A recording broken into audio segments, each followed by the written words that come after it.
Para abreviar, les voy a contar un ejemplo. Cuando estaba preparando mi pericia, que entre 14, hubo 14 peritajes para Guatepara, el segundo tribunal que, a grosso modo, porque no es el término utilizado allá, pero que ustedes me entenderán si les digo que era un tribunal de lesa humanidad.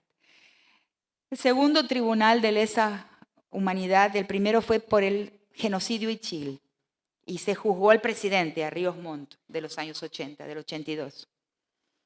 Se lo condenó, pero por un error procesual y por su edad también, y en fin, no se lo encarceló, está en la calle, y muchos de sus generales. El segundo juicio fue un juicio muy interesante que terminó ahora en febrero, que fue la primera vez en la historia de los estados nacionales que un estado nacional juzga a sí mismo por crímenes de guerra de género, porque hubo muchísimos tribunales simbólicos y de conciencia. El primero más conocido, por la esclavización de las mujeres coreanas por el ejército japonés, que fue muy importante, y otros de género en tribunales de la ONU, tribunales internacionales como fueron el Tribunal de la Guerra de la ex Yugoslavia y la Guerra de Ruanda, que tuvieron asesorías especiales de género, y ahí se construyeron conceptos importantísimos y visiones muy importantes sobre la violencia bélica de género, que es un tema que trabajo, que me interesa muchísimo. Pero, digamos, un juicio de un Estado juzgando agentes estatales por violencia bélica de género contra poblaciones, contra una población indígena en este caso, este es un caso único que se acaba de encerrar el juicio en Guatemala en febrero de este año. Porque un cuartel en una región guatemalteca se sometió a esclavitud. En otras también, pero en ese se juzgó. Eso fue bastante general en varias guerras, pero este fue un juicio de Estado. Se juzgó por esclavización sexual y doméstica, ¿no?, a los altos mandos de este cuartel. En Argentina están surgiendo, ¿no?, la literatura y los análisis y en los juicios en Córdoba, en La Perla, la tortura sexual, ¿no? Ese es otro tema que no hay tiempo de tocar aquí. Pero quiero contarles esto. Entonces, cuando empiezo, mi peritaje fue antropológico y de género. Entonces, cuando empiezo a organizar las ideas, hay una sesión cerrada con feminismo guatemalteco, con varios sectores del feminismo guatemalteco, para explicar un poco cómo estaba pensando esa cuestión. Entonces, cuando expliqué, un grupo de mujeres vinculadas a la cooperación española levanta la mano y me dice, no, pero eso está equivocado.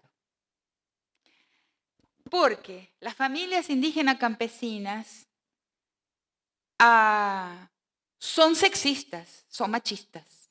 Entonces, de la violencia intrafamiliar indígena campesina, de ahí en una espiral se abre hacia la guerra y se instala en la guerra la violencia contra las mujeres fatal, letal, de una crueldad extraordinaria, extraordinariamente cruel. No, esa no es mi posición. Nunca lo será. Sí, los hogares comunitarios son jerárquicos. Hay patriarcas. En mi percepción y en los documentos con que en mi vida trabajé como antropóloga, las etnografías y los documentos históricos, hay una jerarquía patriarcal. Pero decir que la jerarquía patriarcal indígena campesina va a dar a las formas extremas de crueldad, indecibles porque les amargo el día y hoy van a tener un día lindo, que eso es una historia continua de un patriarcado originario al patriarcado bélico, eso es mentira y es inaceptable. Y ahí está, en esa discusión está la raíz de lo que les quiero decir. La violencia bélica contra las mujeres es una violencia de manual, de secuencia de mandos. No me cansaría nunca de repetirlo y es clarísimo y probable y comprobable con datos que se trató de un entrenamiento bélico y una secuencia de mandos que hubo un momento en que fueron suspendidos. porque las mujeres relatan en qué momento la secuencia de mandos dijo, a partir de ahora acabó la guerra, basta de esto. Y después de la guerra, como después de las muchas guerras que se viven en nuestro continente, las guerras mafiosas, lo que llamo las nuevas formas de la guerra, ¿no? Después de la guerra, los hogares se volvieron violentos como nunca antes habían sido. Entonces, si yo digo que el machismo indígena campesino fue causa de la esclavitud sexual por los soldados de las mujeres indígenas campesinas, yo estoy atribuyendo la culpa, estoy culpabilizando a la víctima, la estoy revictimizando.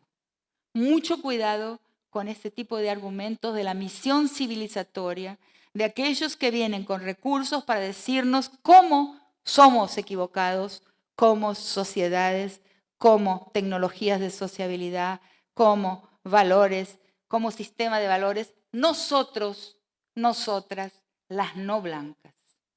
Ahí está la raza claramente. Mucho cuidado con ese tipo de argumento camuflado que viene todo el tiempo y que todo el tiempo intenta hacerse un espacio entre nosotros. Hay que pensar por nosotros mismos y primero sentirlo en la piel. Esa pregunta que me vino, que en ese momento me tomó inadvertida porque yo estaba naturalmente leyendo la violencia contra las mujeres en la guerra de Guatemala como una secuencia de mandos, como una guerra de manual traída de algún lugar experimental, ¿no?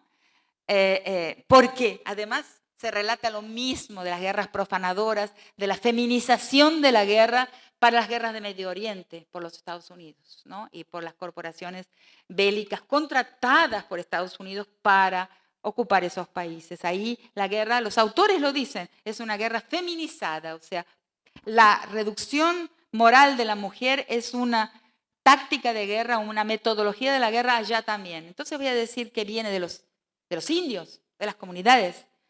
Entonces primero recibo esa pregunta, así me sorprende cómo alguien pueda estar viendo la cosa de una manera tan opuesta. Y luego la entiendo de nuevo, nuevamente, dentro de la perspectiva de la colonialidad, ¿no? Como una visión de aquellos que tienen su ganapán colonizándonos, ahora, hoy, ¿no? En los días de hoy, actualmente. Entonces, en esas tres posiciones voy a hacer rapidito para que podamos conversar. Una es el feminismo eurocéntrico, ¿no? Que viene a decir cómo hay que ser, cómo es ser civilizado, cómo luchar en el Estado, que captura todas nuestras luchas en el campo estatal, institucional, etcétera, que dice que a la gente hay que enseñarle cómo es la felicidad, a las mujeres hay que enseñarles cómo ser libres, autónomas, etcétera, pero a partir de unas definiciones de género y de patriarcado que son de la historia europea. Y de Estado también, que son de la historia europea. Y otros dos feminismos, que son uno solo en realidad, que serían los feminismos descoloniales, los feminismos no blancos, con una primera autora que es de la India, después varias autoras africanas, y después llega a nuestro continente el repudio de las mujeres indígenas con relación a las feministas, porque por una feminista entienden justamente una feminista así, ¿no? de este tipo, feminista pero colonizadora. Entonces, y uno va a ver en diversos lugares que hay ese repudio, esa falta de respeto, ese no gustar de esa figura que viene a enseñarnos a vivir, y eso ustedes lo ven en Bolivia, ¿no? Decir que uno es feminista a veces es una mala palabra, en muchos otros lugares, en Brasil también. Entonces vienen los intentos de decir cómo es luchar por los intereses de las mujeres, pero a partir de la vida real de las mujeres en nuestro continente, donde hay estructuras comunitarias, colectivistas todavía vivas, importantes, existiendo, pueblos indígenas que se están volviendo cada vez más numerosos y que son realmente una amenaza para el proyecto histórico del capital. No porque no haya riqueza indígena, no porque no haya riqueza aymara, riqueza otavaleña, en fin, no porque no haya riqueza, pero riqueza y capital no son sinónimos. Lo decía Weber, ¿no? El buen Weber, no el Weber panfletario. Weber ya decía que riqueza, que cuando en los orígenes del capital y la ética protestante, él dice claramente, ¿no?, que había riqueza en China, en India, había riqueza, pero no capital. Capital significa que toda la inversión va, el proyecto histórico tiene en su norte solamente la felicidad de la acumulación. Y su correlato indispensable, la concentración. Y el no capital, o sea, el patrón comunitario, decolonial, puede acumular riqueza. Tuve los otros días una discusión, hace un tiempo ya, hace unos 2 años, con un economista del grupo de Negri, que vive mucho en Argentina, que se llama Enzo Mesadra, no sé si lo escucharon nombrar, donde hablaba del mercado global aymara chino. Y yo le dije que no me parecía que estábamos hablando de lo mismo, que el mercado, que los aymaras, aunque hay una gran riqueza aymara, hay potentados aymaras, una parte de esa riqueza va para la reproducción de los vínculos comunitarios, no va enteramente. Es el problema weberiano de los orígenes del capitalismo y la ética protestante. No va todo dirigido de una forma sobria en la vida, donde los vínculos son reducidos a un segundo, tercero, o cuarto, quinto o enésimo lugar, y todo el esfuerzo va a acumulación progresiva. Ese es un proyecto. Y el otro proyecto es cuando digo, una parte de mi riqueza la voy a invertir en continuar estando relacionado con mi compadre, con mi vecino, con mi familia extensa. Son 2 proyectos, ¿no? El vincular y el de las cosas. El del capital y el disfuncional con el proyecto histórico del capital.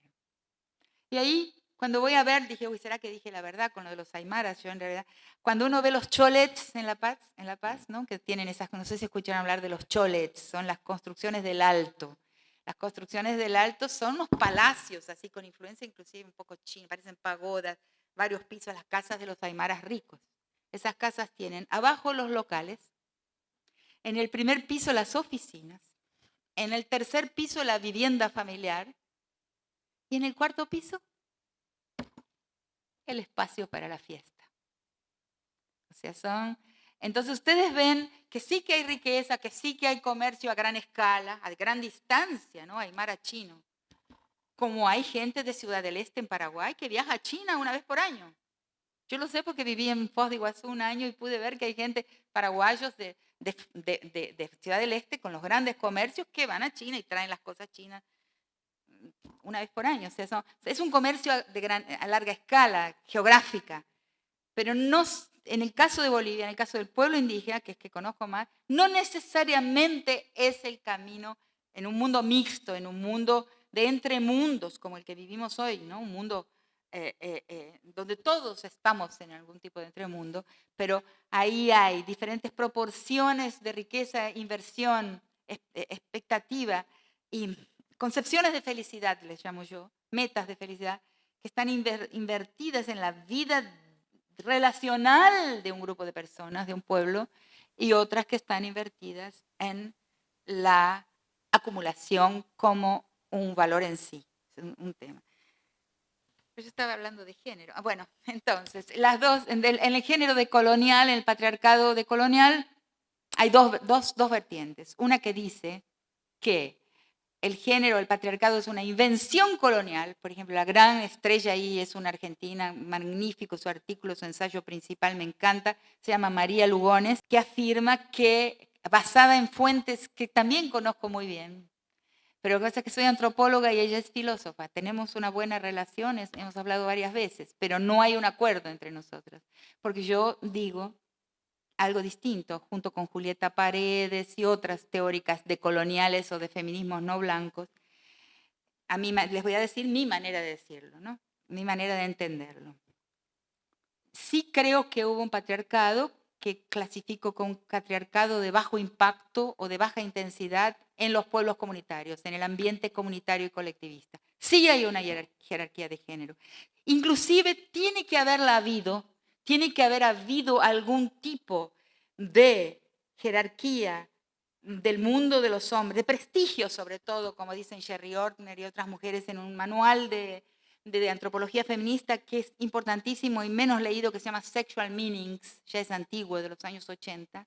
Ellas dicen, lo importante es la jerarquía de prestigio, porque el prestigio es mucho más indeleble que el poder, por ejemplo. El poder cambia de manos, lo vemos en el mundo soviético, pero el prestigio es mucho más estable como atributo. Entonces, tiene que haber habido, porque si no la misma conquista hubiera sido imposible. Porque el primero a ser capturado por el proyecto colonial, fueron los hombres. El hombre, en mis textos, en mis últimos textos, le llamo la figura bisagra. Él está adherido a la pared y adherido a la puerta.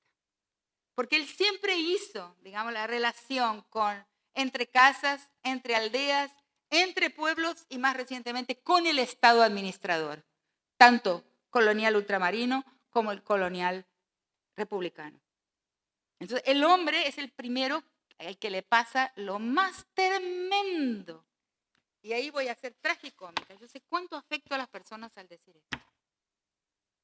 Es el primero que se acriolla. Y criollo en mi vocabulario hoy es un insulto. Si yo a alguien le llamo de criollo, le estoy insultando, porque el criollo es muy duro cuando uno lo percibe. El sujeto de nuestras repúblicas criollas es un sujeto, lo pueden ver en cualquier esquina, racista, misógino y homofóbico. Cuando la persona aprendió a ser racista, misógina y homofóbica, se acriolló. Ese es el proceso de criollización. Los voy a dejar por aquí.